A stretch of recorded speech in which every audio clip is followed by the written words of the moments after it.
I'm Norm Easterbrook, Director of RiverCenter here in Columbus, Georgia.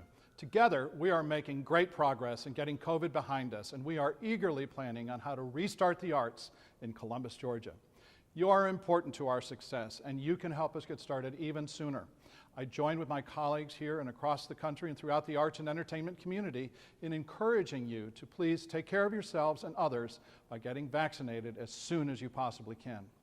RiverCenter Arts in the Spotlight is a series of conversations celebrating how restarting our entertainment, art, and cultural organizations will look and what that means for our community. Let's start the conversation. Our conversation today is with Peter Bowden, who since 2003 has been the CEO and president of what is now called Visit Columbus GA. Great. Thank you, Peter, for taking the time to spend with us. I really appreciate it. Absolutely, my pleasure. I'm glad to be here. Good. I said 2003, so that's, they say 2 decades or 20 years, whichever sounds better, with Visit Columbus GA, which Absolutely. is now called Visit Columbus GA. Absolutely, yep. You're a native of Columbus. I am. So the question I have for everybody the first time we're together is, what motivated you to do this?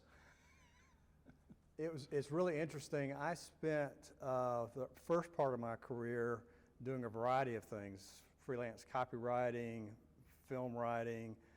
I worked in radio. I was behind the scenes, behind the microphone, if you will.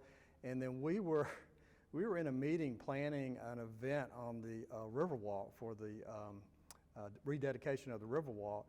And I just happened to strike up a conversation with the director of the Convention and Visitors Bureau, which, as you said, is now called Visit Columbus. And one thing led to the other, and she basically recruited me and asked. And I said this the other day in a conversation, no one has ever recruited me or asked this question. She said, do you want to make a difference? And that was so enticing to me. I felt like that, okay, well this is my hometown. I had no idea what a Convention and Visitors Bureau was. However, someone asked me, did I want to make a difference? And that was just really something that lured me in to want to be a part of that organization. Well, and indeed you have. I think anyone who looks at your history with the organization, certainly Columbus is a shining example, at least to me, is a shining example of how a tourism agency, a destination marketing agency should work with the community. Thank you. And just, it's been terrific. You've been recognized for those efforts. You've been in a lot of leadership roles in the state. I think you pretty much started with the Columbus Cultural Arts Alliance. Yes. Tell us about that. What was the genesis of that, and where are you going with that? Sure. The Arts Alliance is a group of nonprofits, both of what we say the typical organizations like RiverCenter, the Springer, the Columbus Museum, and also individual artists who come together on a regular basis in order to learn from one another, to do audience development. But the real key to all of that is that there is a tourism arts grant that is facilitated by my organization. And so once a year, pre-COVID, and now as we emerge from COVID, we issue or make available a grant for those organizations for programming and for marketing purposes. So I'm going to ask another question. You kind of touched on it. We're getting on the other side of COVID right now. And I do just want to touch a little bit on, I know the arts have been pretty much stricken by this. I think one would say that it's been pretty obvious what the effect has been on tourism, but touch on just a couple of points with COVID that has really affected your organization and the community. Well, I mean, the hospitality industry is still pulling through or trying to recover from COVID. I mean, meaning that we are fortunate that our hotels are operating and we're seeing influx in visitors staying overnight. So our weekend business is becoming very strong. We watch our Smith Travel Research, which is a monthly report we receive on all the hotel activity, and we see very strong numbers for the last 2 months now. But as we went into the pandemic, we saw visitation set back to 2018 levels. In visitor spending, we saw a loss of 15 plus years of growth from visitor spending, and just the first 4 months of the COVID pandemic. So it was devastating. I mean, we downsized our staff, downsized budget like everyone else, trying to get ahead of it so as to maintain an operation, because we felt like that at Visit Columbus, that part of our mission had to change to become more of an awareness vehicle for our arts organizations, for our attractions, for our hotels, for the community, and then also to be a positive resource for the locals looking for reassurance that, hey, there are still some things to do, and we followed a lot of research in order to make that information available. But it was a way of storytelling, but in a very, very different way than we have in the years that I've been with the organization. Now, in the years you've been with Visit Columbus GA, we had the COVID economic crisis, and then we had that surrounding 2008. Are there comparisons that you see in that? Not really, simply because what we saw with the recession, the Great Recession that you're talking about, Columbus was very slow going into that recession. We did not see visitation fall off as dramatically, and we saw a quicker rebound because we went into it more, Columbus as a community went into it more slowly. We saw a recover from the 2008 economic crisis much, much quicker. So the hospitality industry was very, very resilient in that respect. The pandemic has become both a health issue and an economic issue. And as we all look at it, we have to solve the health issue first before there can be true recovery. And so there are a lot of things that are influencing that recovery process today. I am pleased to say, though, that we have begun to emerge, leaving our tourism recovery plan, which was the 12-month, 14-month plan that we had in place in order to mitigate the situation. We're beginning to leave that behind because as there's more vaccines in the general population, we're seeing confidence, optimism, pent-up demand. So we're seeing a lot of activity and inquiries for Columbus as a destination for both leisure and meetings and conventions. And that's really a good message of optimism. I think when it comes right down to it, it's optimistic for the general economic development of our community, for all of us that benefit from the hotel motel tax, and I think everybody benefits from the revenue generated. Absolutely. Through that. So that's great. Now, to the average resident here, what would you suggest that an average resident could do right now to make our community more welcoming to people that want to come and visit us? I think the thing that would be foremost is that, just be typical Southerners. I mean, as we've always been.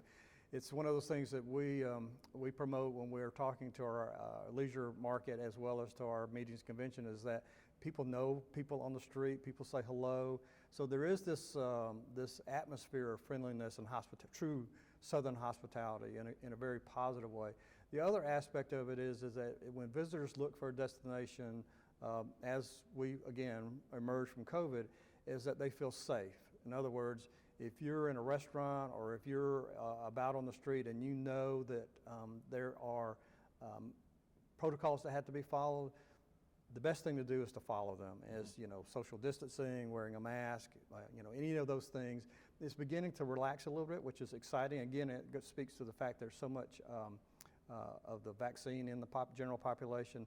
I read somewhere that almost 70% of the population has at least one of the shots, so that's a very encouraging message. But I think that's the thing to your question, is that we as a community demonstrate that we are safe and that we are welcoming in all manner of speaking. So what are the one or two things that you really wish you could tell the story about in Columbus that maybe the story hasn't yet been told? I mean, it's my hometown. It's one of the reasons why I love this job, is that I get to talk about the city I grew up in, the area I grew up in.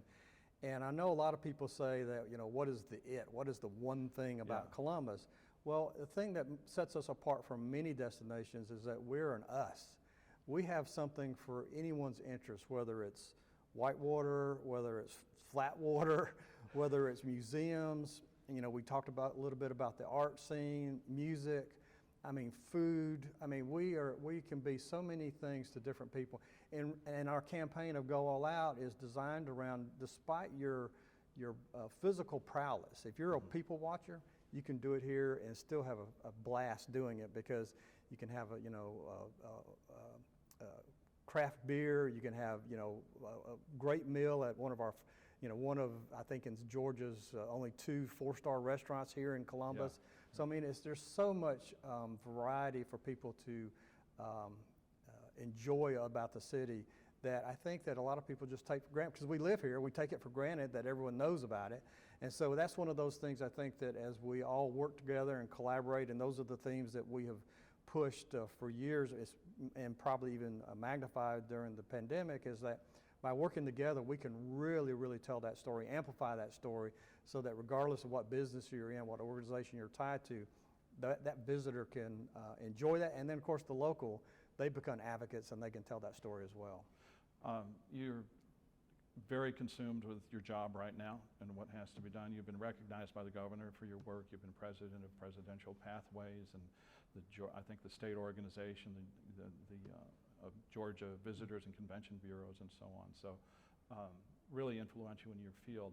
When all of COVID happened, what kept you together? Was there something that you did personally or something that you returned to daily, or a variety of things that let you know that it might be okay? That's a hard question, because I think we're still trying to figure it out, quite frankly. But, I mean, we all went home. I mean, the shelter in place, my staff, we all figured out how to work from home, which thankfully we had the technology. We just didn't know we had the technology, but we were able to really put that up very quickly. And then we spent time with ourselves. I mean, personally, I would go outside and sit in the yard, and and just relax and turn off for a few minutes. And I had to remind my staff to do likewise, because working from home, I think that they felt like that they were expected to be 8 hours, solid hours at their computer doing what they do. And it was like, no, we need to take a break. And sometimes we took a day off. Even though we were at home, we took a day off just to not be connected. And it was sort of a joke at the house, is that about 4 o'clock, my wife and I, we would go outside, and the dogs got programmed to that. So as they heard us moving about the house, they immediately ran to that back door thinking, okay, it was time to go back outside. And this is, 6 months after we had returned to the office. So it's been kind of fun to do that. But I think the thing of it is that when I went to my resources, both paper, all the workshops I'd have been, all the materials I collected, there was nothing that dealt with this. There was no chapter, no one sheet that said, okay, this is what you do during a global pandemic. And we had always, back when the bird flu was a topic, years ago, we had cautioned the local government that, we were anticipating a progressive year. However, if this were to step forward, and our consultants were warning us that this could happen, having no idea that, 10 years later, it was going to be a reality. Yeah, reality, and how quickly it impacted the world. And then, of course, Columbus, as everyone is still navigating it and moving through it. Yeah. Well, Peter, thank you so much for all that you do in helping our community kind of navigate its way through all of this. We're so strong with the cultural amenities that we have that visitors are attracted to. And thank you for promoting Columbus as one of the best places to be. Well, thank you so much. In the country. Great opportunity. Thanks for allowing me to be here with you. It's a pleasure. We'll talk again, and I know we have some statistics we're going to put up on the screen Absolutely. as well. So thank you, Peter. Yep.